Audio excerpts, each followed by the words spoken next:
لا حول ولا قوة إلا بالله العلي العظيم حسبنا الله ونعم الوكيل نعم المولى ونعم النصير أعوذ بالله من الشيطان الرجيم بسم الله الرحمن الرحيم الحمد لله الذي لا يبلغ مدحته القائلون ولا يحصي نعماءه العادون ولا يؤدي حقه المجتهدون ثم الصلاة والسلام والتحية والإكرام على سيد الأنبياء والمرسلين سيدنا ومولانا أبي القاسم محمد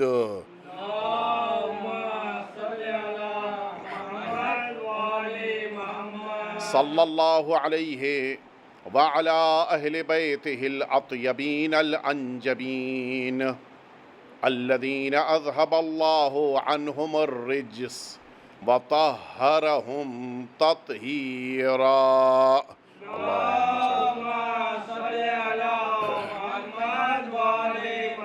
لا سيما الإمام المبين بقية الله في الأرضين واللعنة الدائمة الباقية على أعدائهم أجمعين أما بعد فقد قال الله الحكيم في كتابه المبين ولقد بعثنا في كل أمة رسولا أن اعبدوا الله واجتنبوا الطاغوت صلوات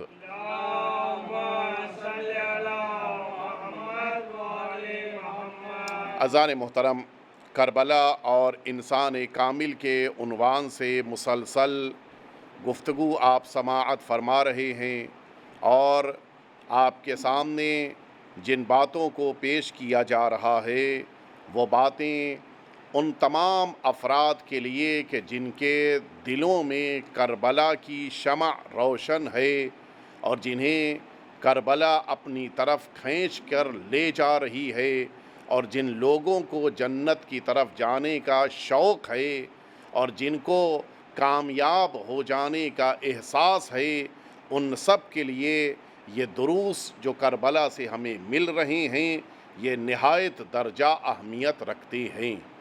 لمحہ بلمحہ ہم لوگ اس گفتگو کی طرف بڑھ رہے ہیں کہ جو گفتگو انسان کو مکمل شکل میں ایک پرفیکٹ انسان، ایک کامل انسان بنانے اور اس انسان کو اپنی زندگی میں دوسروں کے لیے بھی آئیڈیل بننے کا موقع فراہم کر دے۔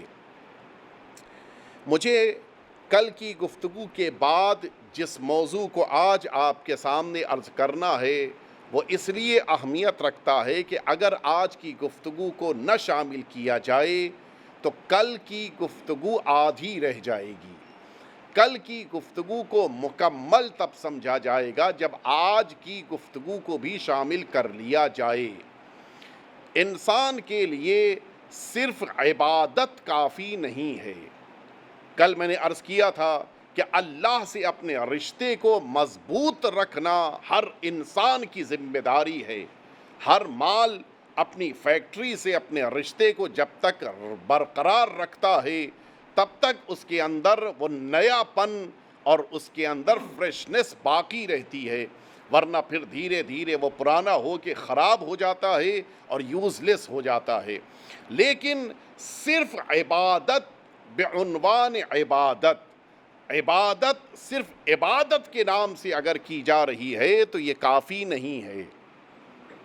پوری توجہ رہے، کل جس عبادت کو میں نے پیش کیا تھا وہ تب عبادت بنتی ہے کہ جب اس میں کچھ اور چیزوں کو شامل کر لیا جائے۔ مثال کے طور پر اگر آپ نے بڑی اچھے قسم کی چائے تیار کی اور لا کر پیش کر دیا تو یہ چائے یقیناً تبھی بنے گی کہ جس موقع پر اس میں پانی بھی ہو، دودھ بھی ہو، چائے کی پتی بھی ہو۔ بڑے اچھے کوانٹٹی کے ساتھ آپ نے پانی بھی رکھا اور بڑی اچھی مقدار میں دودھ بھی رکھا، اور پھر چائے کی پتی کو جو بامبے میں پکایا جاتا ہے اچھے سے پکا بھی لیا، اور پھر لے جا کے آپ نے پیش کر دیا، پتہ یہ چلا کہ چائے تو بڑی اچھی بنائی لیکن وہ پینے کے لائق نہیں ہے، اس لیے کہ چائے کے اندر ایک الگ سے چیز ہے کہ جو چائے کا پارٹ نہیں ہے، لیکن اس کے بغیر چائے چائے نہیں ہوتی۔ چائے کا یہی 3 چیز پارٹ ہیں، پانی ہے، دودھ ہے، چائے کی پتی ہے، لیکن ایک اور چیز ہے کہ جو اس چائے کو پینے کے لائق بناتی ہے، وہ اس میں ڈالی جانے والی شوگر ہے۔ آپ اس کو نہ ڈالیے، نتیجہ کیا ہوگا؟ آج کل تو شوگر کے پیشنٹس ہیں، وہ جلدی سے کہیں گے پھر بھی پی لی جائے گی، لیکن ریئل میں وہ چائے پینے کے لائق نہیں ہوتی ہے، جبکہ شوگر چائے کا پارٹ نہیں ہے، اس کا حصہ نہیں ہے، لیکن اس کے بغیر چائے اس لائق نہیں ہے کہ اسے استعمال کیا جائے۔ یہ انسان کی عبادت تبھی اللہ کی بارگاہ میں عبادت بنتی ہے جب اس میں ایک اور چیز کا اضافہ کر دیا جائے کہ جو نہیں ہے تو پھر عبادت بھی نہیں ہے۔ وہ چیز کیا ہے؟ دیکھیں، میں اپنی اس شے کو آپ کے سامنے پیش کروں اس سے پہلے میں یہ بات عرض کروں کہ اگر وہ نہیں ہے تو صرف عبادت کا مسئلہ نہیں ہے، اگر وہ نہیں ہے تو پھر انسان نہیں بن سکتا، اگر وہ نہیں ہے تو پھر ایک آدمی کامل نہیں بن سکتا، اگر وہ نہیں ہے تو پھر عبادتوں کے باوجود انسان جنت نہیں جا سکتا، اگر وہ نہیں ہے تو پھر اللہ کا بندہ ہونے کے باوجود انسان بھٹکا ہوا سمجھا جائے گا، اگر وہ نہیں ہے تو پھر انسان مسلمان ہونے کے باوجود جہنم میں جائے گا، اگر وہ نہیں ہے تو پھر انسان کسی بھی طرح سے نجات نہیں پائے گا۔ میں عرض کروں آپ کی خدمت میں جو روایت کی لفظیں ہیں کہ کس طرح سے روایت میں اس کے لیے لفظ وارد ہوا ہے کہ فرمایا کہ لو ان عبدا عبد اللہ ما دام نوح فی قومہ، اگر کسی انسان نے اتنی عبادت کی کہ جتنی عمر جناب نوح نے اپنی قوم میں گزاری ہے، دیکھیں انسان کو کامل بننا ہے، عبادت اتنی زیادہ کی ہے کہ اپنی قوم میں جناب نوح نے جتنی زندگی گزاری، 1000 سال سے زیادہ تبلیغ کی ہے انہوں نے۔ اب آپ ذرا سوچئے کہ 1000 سال کی عمر تک اس نے عبادت کی ہے، اللہ کی بندگی کی ہے، اس کے بعد حضور اکرم فرماتے ہیں وَكَانَ لَهُ مِثْلُ جَبَلْ أُحُدٍ ذَهَبًا فَأَنفَقَهُ فِي سَبِيلِ اللَّهِ۔ اس مدینہ طیبہ کے اطراف میں یہ پہاڑ ہے احد کا، فرماتے ہیں کہ احد کے پہاڑ کے برابر اس کے پاس ذہب یعنی سونا ہے، اور اس نے اللہ کی راہ میں سب انفاق کر دیا، ایک ذرہ برابر بچا کے نہیں رکھا، سب بانٹ دیا۔ اب تو کوئی شک نہیں رہ گیا نا اس کے انسان کامل بننے میں؟ نہیں، ابھی بھی نہیں۔ فرمایا وَمُدَّ فِي عُمُرِهِ حَتَّى حَجَّ أَلْفَ عَامٍ عَلَى قَدَمَيْهِ، اور اس نے ساری عمر عبادتوں میں اس طرح سے بسر کر دی کہ 1000 دفعہ اپنے پیروں پہ چل کے لیے کہ حج کرنے گیا۔ اب تو اور زیادہ پرفیکٹ ہو گیا یہ انسان، اور زیادہ کامل ایمان میں ہو گیا۔ فرمایا ثم قتل بین الصفا والمروہ مظلوما، پھر اس کے بعد صفا اور مروہ کے درمیان بڑی مظلومیت کے ساتھ لوگ ٹوٹ پڑے یہ کہتے ہوئے کہ یہ نمازیں پڑھتا ہے، یہ روزے رکھتا ہے، یہ حج کرتا ہے، اس کو قتل کر دو۔ لوگوں نے مظلومیت کے ساتھ اسے قتل کر دیا۔ اب تو آخری سنت تھی، اب اس کے بعد تو کچھ بچے ہی نہیں۔ زندگی بھر نمازیں پڑھی ہیں، زندگی بھر روزے رکھے ہیں، زندگی بھر قرآن پڑھا ہے، زندگی بھر اللہ کی بندگی کی ہے، 1000 دفعہ حج انجام دیا ہے، اور 1000 سال کی عمر پائی ہے اس نے، اور صفا اور مروہ کے درمیان مظلومیت کی ساتھ اللہ کی راہ میں قتل کر دیا گیا۔ فرماتے ہیں یہ جنت نہیں جائے گا۔ اور فرمایا آپ نے ساری اچھائیاں ہونے کے باوجود، اب اس سے زیادہ اچھائی اور کیا ہوگی؟ اس ساری اچھائیوں کے باوجود فرماتے ہیں نہ صرف یہ کہ جنت میں نہیں جائے گا بلکہ جنت کی خوشبو بھی نہیں سونگھے گا۔ اللہ اکبر۔ جنت کی خوشبو 1000 سال پہلے سے آنے لگتی ہے۔ جیسے ہوتا ہے کہ کسی مرد مومن نے اچھا عطر استعمال کیا ہے تو وہ مسجد میں داخل ہوا، وہاں پہ آخر تک موجود سارے لوگوں کو پتہ چل جاتا ہے کہ کوئی مرد مومن آ گیا، اس کے بدن کی خوشبو، اس کے لباس کی خوشبو لوگوں کو متوجہ کرا دیتی ہے۔ جنت کی خوشبو 1000 سال پہلے سے لوگوں کو پتہ چل جائے، یعنی جنت تک پہنچیں گے 1000 سال بعد، آج سے ان کو پتہ چل جاتا ہے کہ یہ جنت کی خوشبو ہے۔ فرمایا کہ وہ نہ صرف یہ کہ جنت میں داخل نہیں ہوگا بلکہ وہ جنت کی خوشبو بھی نہیں سونگھے گا۔ اب آخر وہ ہے کیا کہ جس کے بغیر نہ نماز قبول ہے، جس کے بغیر نہ حج قبول ہے، حتیٰ اللہ کی راہ میں قتل ہو جانا بھی قبول نہیں ہے۔ فرمایا سرکار رسالت آپ نے کہ ثم لم یوالک یا علی لم یشم رائحۃ الجنہ ولم یدخلھا، اور اے علی ان ساری عبادتوں کے باوجود اگر اس نے تمہاری ولایت کو نہیں مانا تو نہ صرف یہ کہ جنت نہیں جائے گا، جنت کی خوشبو نہیں سونگھے گا۔ ایک دفعہ مل جل کے صلوات بھیج دیں آپ حضرات۔ میں اپنے موضوع تک آپ کو لے کے آ گیا، یعنی صرف عبادت کافی نہیں ہے بلکہ اس عبادت میں صحیح عقیدہ ولایت کو بھی شامل کرنا ہوگا۔ یہ عقیدہ ولایت اگر نہیں شامل کیا جائے گا تو پھر آپ یقین جانیں انسان کامیاب نہیں ہو سکتا۔ آج کے دور میں ماشاءاللہ سے آپ سبھی حضرات ان اصطلاحوں سے واقف ہیں، اور آپ لوگوں سے بہتر، آپ جوانوں سے بہتر کون سمجھ سکتا ہے؟ یہ کمپیوٹر کی دنیا ہے۔ اس کمپیوٹر کی دنیا میں اگر آپ غور کریں تو انسان کے پاس یہ جو کمپیوٹر ہے اس سے آپ جو چاہیں پرنٹ نکال سکتے ہیں۔ اگر آپ کو پرنٹ جیسی چاہیے ہے تو پھر ویسا ہی سافٹ ویئر اس کو دینا پڑے گا۔ ایسا نہیں ہو سکتا ہے کہ سافٹ ویئر نہیں دیا اور جو چاہا آپ نے پرنٹ نکال لیا۔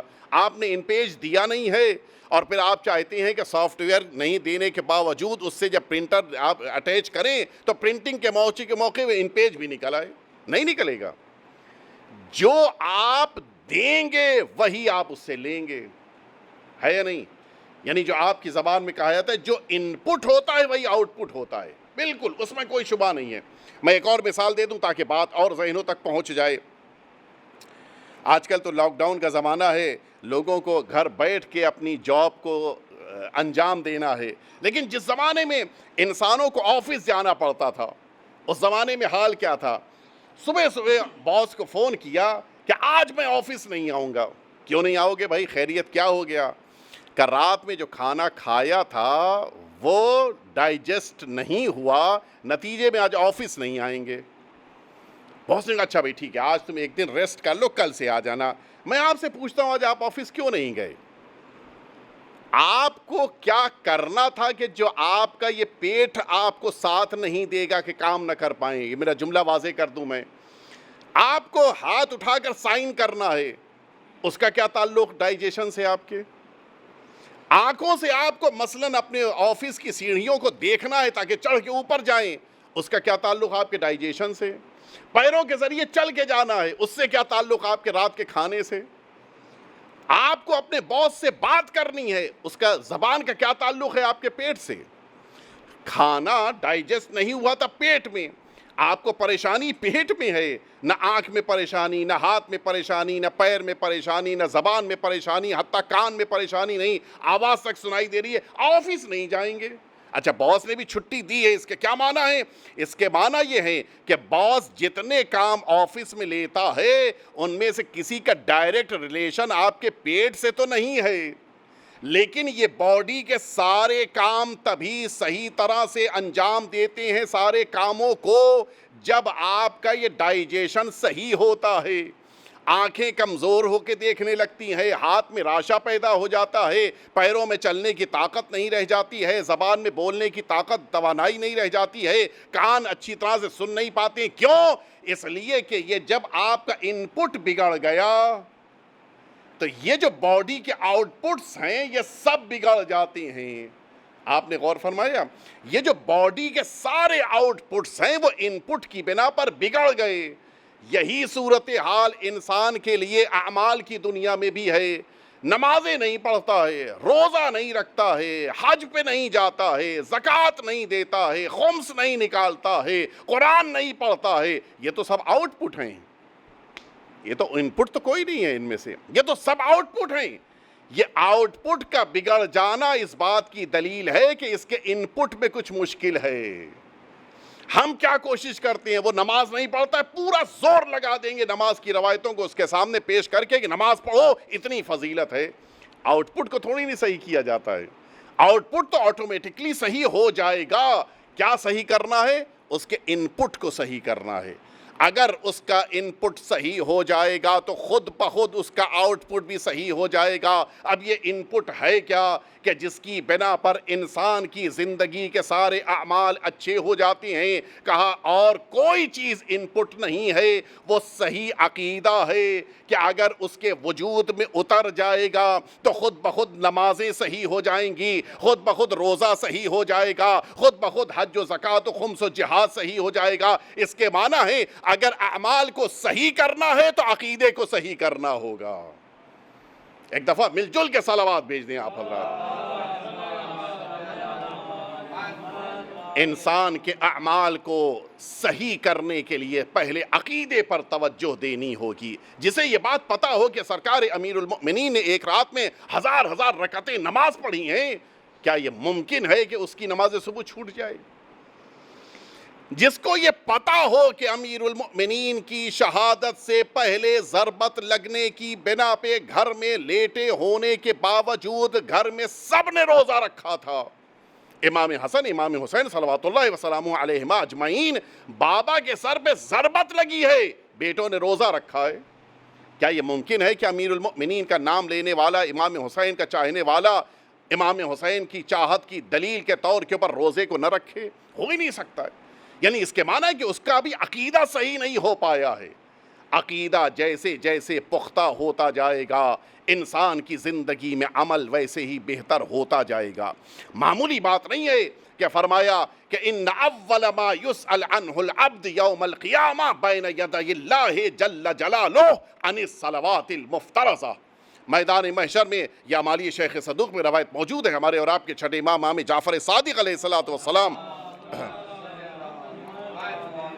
آقا فرماتے ہیں کہ میدان محشر میں سب سے پہلے جو سوال پوچھا جائے گا وہ 5 چیزوں کے بارے میں اللہ کے حضور میں پوچھا جائے گا۔ وہ 5 سوالات کون کون سے ہیں؟ عن الصلوات المفترضہ، پوچھا جائے گا ان نمازوں سے متعلق کہ جنہیں اللہ نے بندے پر فرض کیا تھا۔ وعن الصوم المفترض، وہ روزہ کہ جس کو اللہ نے ماہ مبارک رمضان میں بندے پر فرض کر دیا تھا۔ وعن الزکاۃ المفترضہ، اور وہ مال کے جو اللہ کی راہ میں نکالنا تھا اس کے بارے میں میدان محشر میں سوال کیا جائے گا۔ وعن الحج المفروض، اور اس حج کے بارے میں پوچھا جائے گا جسے اللہ نے بندے پہ فرض کر دیا ہے۔ یہ 4 سوال ہو گئے، 5واں سوال سنیں گے آپ۔ فرمایا وعن ولایتنا اہل البیت، میدان محشر میں جو 5واں سوال کیا جائے گا وہ ہم اہل بیت اطہار کی ولایت سے متعلق ہے۔ اور یہیں پر روایت مکمل نہیں ہوئی، اب آپ روایت کی لفظیں سنیں۔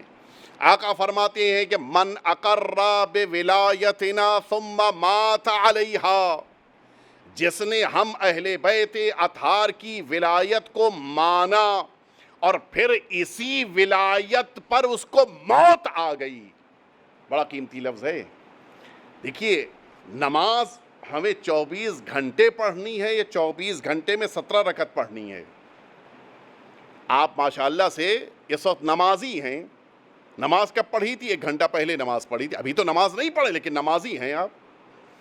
ماشاءاللہ سے آپ روزہ دار ہیں، جبکہ آپ نے 11 مہینے روزہ نہیں رکھا ہے، صرف 1 مہینے روزہ رکھا ہے۔ اور اس سے زیادہ واضح مثال دے دوں، حاجی صاحب ہیں، کب کیا تھا حج؟ 10 سال پہلے حج کیا تھا، آج بھی حاجی ہیں۔ ہے یا نہیں توجہ؟ انسان عبادتوں کی بنا پر ایک بار کچھ عبادتیں ہیں، کچھ ایک میں 5 بار عبادتیں ہیں ایک دن میں، کچھ سال میں 1 مہینہ عبادت ہے، ایک بار بھی اگر کر لیا ہے تو اس عبادت کی بنا پر وہ عمل اس سے منسوب ہو جاتا ہے۔ مولا، یہی صورتحال ولایت کی ہونی چاہیے۔ نماز کو 5 بار پڑھ لیا، بقیہ وقتوں میں پڑھنے کی ضرورت نہیں ہے، نمازی ہے۔ روزے کو سال میں 1 مہینے رکھ لیا، 11 مہینے نہیں رکھا، روزہ دار ہے۔ زندگی میں 1 بار حج کر لیا، بقیہ نہیں کیا، حاجی ہے۔ اسی طرح سے ایک بار ولایت کو مان لیا وہ اہل بیت کا چاہنے والا ہو جائے، پھر ضرورت نہیں ہے کہ دوبارہ اقرار کرے۔ فرمایا نہیں، ثم مات علیہا، اقرار ولایت کو نہ سال میں ایک بار محدود کرنا ہے، نہ مہینے میں ایک بار محدود کرنا ہے، نہ ایک دن میں 5 بار محدود کرنا ہے، بلکہ زندگی کے ہر لمحے، زندگی کی ہر ساعت، زندگی کی ہر گھڑی، ہر مہینے، ہر لحظے ہمیشہ تمہیں اقرار ولایت کے ساتھ رہنا ہے، اور اسی ولایت کے ساتھ تمہیں مرنا ہے، اسی ولایت کے ساتھ تمہیں موت آنی ہے۔ مولا چھوٹ دے دیجئے، شاید ایک دفعہ ولایت کو اقرار کر لینے والا بھی بچ جائے۔ شاید مولا جواب دیں، اگر ایک دفعہ اعلان ولایت کے بعد اقرار کر لینے کی بنا پہ انسان کو جنت مل جاتی تو پھر غدیر کے سارے باغی جنتی ہو جاتے۔ مل جل کے صلوات بھیج دیں آپ۔ ممکن نہیں ہے، ایک بار ولایت کا اقرار کافی نہیں ہے۔ ثم مات علیہا، اسی پر اسے موت آئی، اس اقرار ولایت کے ساتھ وہ دنیا سے جا رہا ہو، تب اہل بیت اطہار کی ولایت اس کے لیے قابل قبول ہے۔ فرماتے ہیں قبلت منہ صلاتہ وصومہ وحجہ وزکاتہ، اس سے اس کی نماز قبول ہے، اس سے اس کے روزے قبول ہیں، اس سے اس کا حج قبول ہے، اس سے اس کی زکوٰۃ قبول ہے۔ اگلا جملہ سنیں گے آپ، وَمَن لَّمْ يَقِرْ بِوِلَایَتِنَا بَيْنَ يَدَيِ اللَّهِ عَزَّ وَجَلَّ لَن يَقْبَلَ اللَّهُ مِنْهُ شَيْئًا مِّنْ أَعْمَالِهِ، اس کے کسی عمل کو خدا قبول نہیں کرے گا۔ لفظیں بدل گئی ہیں۔ اوپر ابھی مولا نے کیا فرمایا تھا؟ اقرار ولایت کی بنا پہ نماز، روزہ، حج، زکوٰۃ، یہ 4 قبول ہیں۔ نیچے کیا فرمایا؟ مولا فرماتے ہیں کہ اس سے کوئی بھی عمل قبول نہیں ہے۔ مولا یہاں بھی یہی فرما دیے کہ نماز قبول نہیں ہے، روزہ قبول نہیں ہے، حج قبول نہیں ہے، زکوٰۃ بقیہ سی یہ سب قبول ہیں۔ بہت بڑا دھرمشالہ کھول دیا، نیکیاں کرتا تھا، چیریٹی کرتا تھا، مثلا بڑے بڑے قرآن کی تلاوت کیا کرتا تھا، بڑے اچھے انداز سے لوگوں کی خدمت کرتا تھا، جنگوں میں شرکت کرتا تھا، پیغمبر اکرم کے ساتھ اٹھتا بیٹھتا تھا۔ اب اس سے زیادہ تو نہیں ہو سکتا۔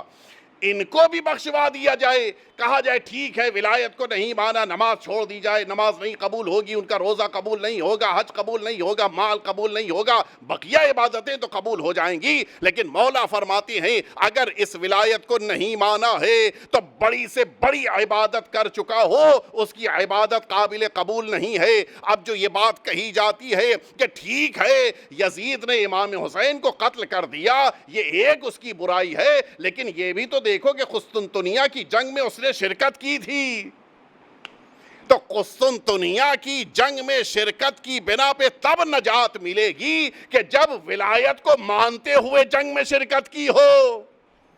لیکن اگر ولایت کو نہیں مانا ہے تو پھر کچھ بھی ہو جائے، بڑی سے بڑی جنگ میں شرکت کی ہو، انسان کو نجات نہیں مل سکتی۔ نجات کے لیے ولایت اہل بیت اطہار کا اقرار ضروری ہے، اور اسی لیے یہ بات میں کہتا چلوں، آپ توجہ فرمائیں، ہمارے وہاں اس ولایت کو صرف ہمارے وہاں نہیں، ہر عقیدے میں پروردگار نے اس ولایت کو بڑی اہمیت دی ہے، اور اسی لیے جہاں پر تذکرہ کیا ہے اس ولایت کو اپنی طرف، اس ولایت کو رسول اللہ کی طرف، اور اس ولایت کو اہل بیت اطہار کی طرف نسبت دی ہے، وہاں پر کوئی اور لفظ اللہ نے نہیں، انما ولیکم اللہ، اللہ تم سب کا ولی ہے، ورسولہ، اللہ کا رسول تم سب کا ولی ہے، والذین آمنوا الذین یقیمون الصلاة ویؤتون الزکاة وہم راکعون، اور وہ تمہارے سرپرست اور ولی ہیں کہ جو اللہ کے لیے نمازوں کو قائم کرتے ہیں اور پھر حالت رکوع میں اللہ کی راہ میں صدقہ دیتے ہیں۔ یہ افراد ہیں کہ جو تمہارے سرپرست ہیں اور ولی ہیں۔ لفظ ولی کو اللہ نے اپنے لیے قرار دیا ہے، ایک ہی لفظ ہے جو تینوں کے لیے استعمال ہو رہا ہے، ولی اللہ بھی ہے، ولی رسول اللہ بھی ہے، ولی حجت اللہ بھی ہیں، تینوں ولی ہیں، اور کوئی لفظ مشترک نہیں ہے، بڑی ذمہ داری سے کہہ رہا ہوں، بقیہ سارے الفاظ الگ الگ ہیں۔ مثلا اللہ خالق ہے، رسول اللہ رسول ہیں، امام، بقیہ سارے الفاظ الگ الگ ہیں۔ خالق ہونا اور ہے، رسول ہونا اور ہے، امام ہونا اور ہے، لیکن جب ولی کی بات آئے گی تو اللہ، رسول اللہ، حجت اللہ تینوں ولی ہیں۔ کیوں؟ صرف یہی بات سمجھانی ہے۔ شاید ممکن ہے کہ انسان یہ سوچے کہ رسول کو رسول کی طرح نہیں مانا، شاید ممکن ہے کہ انسان یہ سوچے کہ امام کو امام کے طور پہ نہیں مانا، پھر بھی بچ جائے گا۔ کہا نہیں، ولی کے طور پہ اللہ کو بھی ماننا ہے، رسول اللہ کو بھی ماننا ہے، اور امام کو بھی ولی کے طور پہ ماننا ہے۔ یہ ولی کہتے کس کو ہیں؟ ولی کے معنی کیا ہیں؟ یہ ذہنوں میں سوال پیدا ہوتا ہے، اور اسی لیے لفظ مولا میں بھی اختلاف پیدا ہوتا ہے کہ لفظ مولا سے مراد کیا ہے۔ دیکھیں، میں کچھ کہوں اپنی طرف سے تو عالم اسلام کہے گا کہ یہ ان کا نظریہ ہے، میں کوئی حدیث لے کے آؤں تو عالم اسلام کہے گا کہ حدیث معتبر غیر معتبر ہوتی ہے، یہ حدیث ہم نہیں مانتے۔ لیکن اگر میں قرآن کی آیت پیش کروں پھر تو ممکن نہیں ہے کہ کوئی سر جھکائے، نہیں میں قرآن کو نہیں مانتا، ٹھیک ہے پھر اسلام سے خارج ہو جائیے۔ قرآن کے انکار کی تو گنجائش نہیں ہے۔ قرآن سے ہم پوچھیں کہ ولی کس کو کہتے ہیں؟ قرآن مجید نے کہا کہ النبی اولا بالمؤمنین من انفسہم، وہی لفظ ولی آیا، النبی اولا بالمؤمنین من انفسہم، نبی سب سے زیادہ ولایت رکھتا ہے مؤمنین پر، ان کے نفسوں سے زیادہ ولایت رکھتا ہے۔ یہ ہے اصل ولایت۔ یعنی کیا معنی ہے؟ تمہاری زندگی تمہارے پاس ہے لیکن پوچھ کر تمہیں رسول سے گزارنی ہوگی، یہ ہے اصل ولایت۔ تمہیں اگر مثلا نماز پڑھنی ہے تو رسول اللہ سے پوچھ کے نماز پڑھنی ہے، تمہیں لباس پہننا ہے رسول اللہ سے پوچھ کر لباس پہننا ہے، تمہیں مثال کے طور کے اوپر گھر میں رہنا ہے رسول اللہ سے ہر طور پہ تمہیں رسول اللہ سے پوچھ کر زندگی گزارنی ہے۔ اور یہ ساری ولایت جو رسول اللہ کو قرآن نے عطا کی ہے، یہ ساری ولایت میدان غدیر میں اللہ کے رسول نے منتقل کی ہے اس ولی کی طرف کہ جن کے لیے یہ جملہ فرمایا کہ من کنت مولا ہو فہذا علی مولا۔ ایک دفعہ مل جل کے صلوات بھیج دیں آپ۔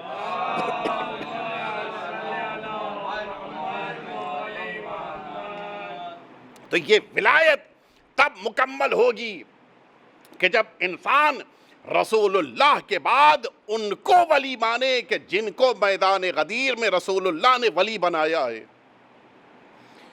نہیں پتہ آپ حضرات نے خطبہ غدیر دیکھا یا نہیں دیکھا ہے۔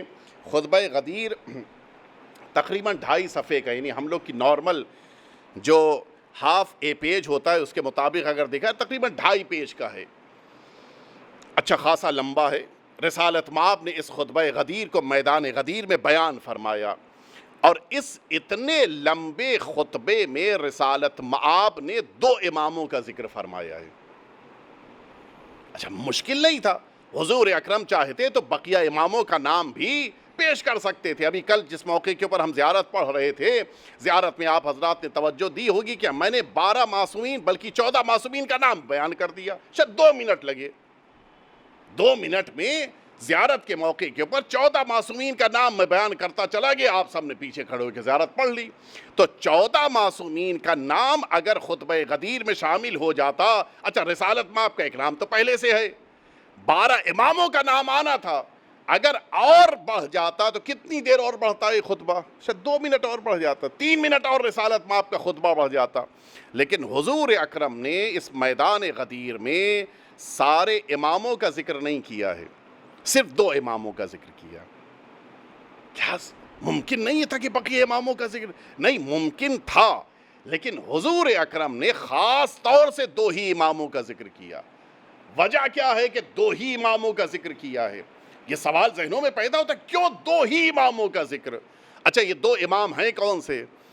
سلسلہ امامت کے پہلے امام اور سلسلہ امامت کے آخری امام، پہلے اور آخری 2 اماموں کا ذکر فرمایا۔ بقیہ اماموں کا ذکر خطبہ غدیر میں رسالت مآب نے نہیں اہل بیت لفظ آیا ہے، اماموں کا نام نہیں آیا۔